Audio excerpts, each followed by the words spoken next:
We must be able, very carefully, hesitantly, with great observation, understand together what is happening both out there and inwardly. The inward psychological activity always overcomes the outer. However much you may have regulations, sanctions, decisions outwardly, lay down certain rules, regulations, all these are shattered by our psychological desires, fears, anxieties, the longing for security, the fear of loneliness. Unless we understand all that, however much we may have outward semblance of order, that inward disorder always overcomes that which is outwardly conforming, disciplined, regularized.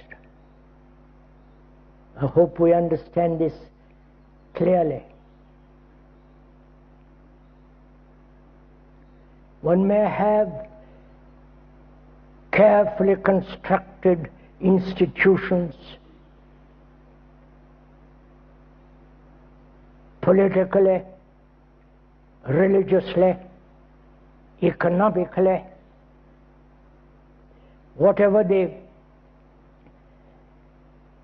construction of these be, unless our inward consciousness is in total order, that disorder will always overcome the outer. We have seen this historically. It is happening right now in front of our eyes. This is a fact. So, there's a good old train.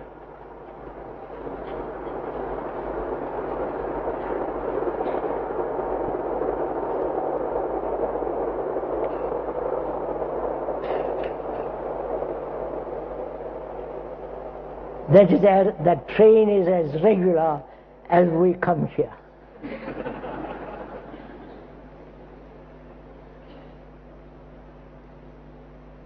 It's quite amusing, isn't it? There's a great deal of humor in this. But we won't go into that for the moment.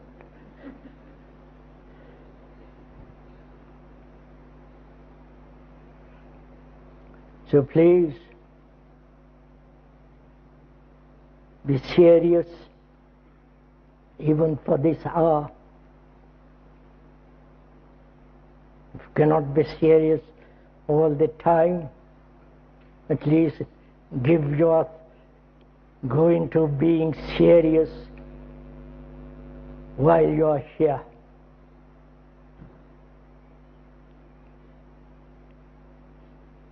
As we said, the turning point is in our consciousness.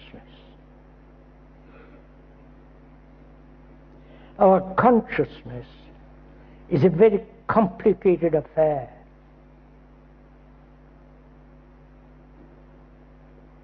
Volumes have been written about it, both in the East and in the West. We are not aware of our own consciousness. And to examine that complicated consciousness, one has to be free to look, to be choicelessly aware of its movement.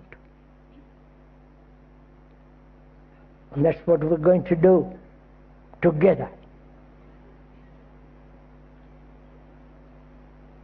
when we use the word together, it is not that the speaker is directing you to look at it in a particular way, or to listen to all the movement, inward movement of our consciousness. We are together looking at consciousness, which is not yours or mine, theirs or his. Consciousness is common to all mankind.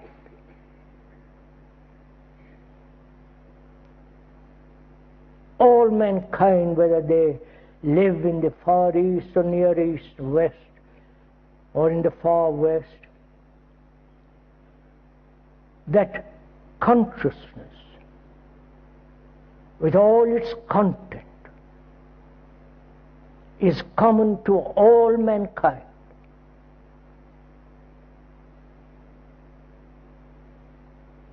When you go to India or the Far East, there they suffer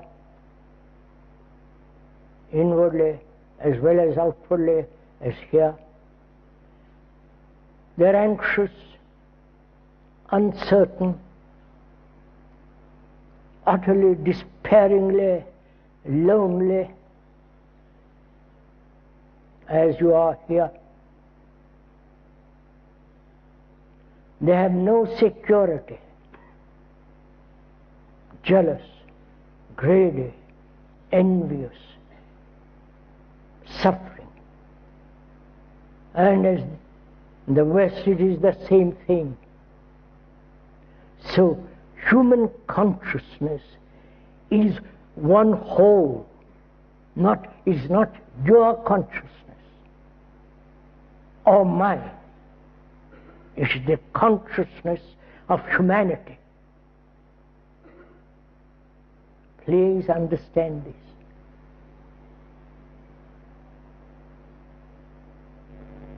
It is logical, sane, rational.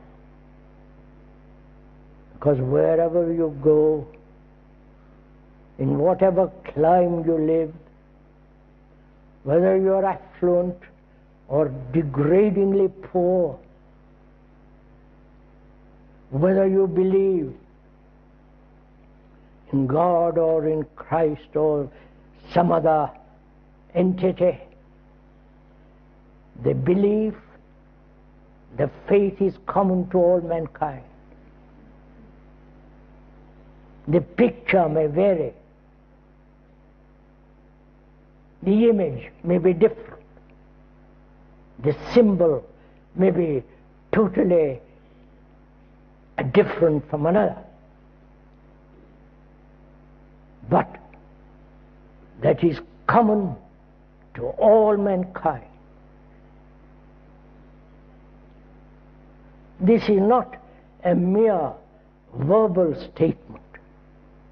If you take it as a verbal statement, as an idea, as a concept, then you will not see the depth of it, the deep significance involved in this. The significance is that your consciousness is the consciousness of all humanity. Because you suffer, you're anxious, you're lonely, insecure, confused, exactly like another who lives 10,000 miles away from you.